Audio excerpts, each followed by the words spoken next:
Hello guys! Welcome back! Atong buhaton daron guys, no, mag-unboxing ta sa ato ang Zhiyun Crane 2. Guys, duha naka-crane to niagi na to guys, no? Nga, nakapalit na po ta og arunin S. Pero mas ganahan dyan ko sa crane to guys. So maong ni palit dyan ko balik ani guys. Bahala na lang og karaan. Basta kay comfortable ra kay sa gamiton guys. So maon na dyan ni siya ang naong niya guys. Kung may full sit up na niya, no? Ganahan kay kuan niyan kuan. Kompleto pa na siya sa manuals. Og maode ni guys, no? Nga itong gamitin taon nga nasunog, nagkilaw ra sa kalayong way batasan.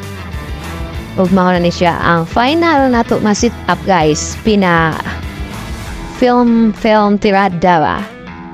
Pero gamit talaga ni siya sa mga event na to. Good mga ginagmayng event. Good, daghang salamat.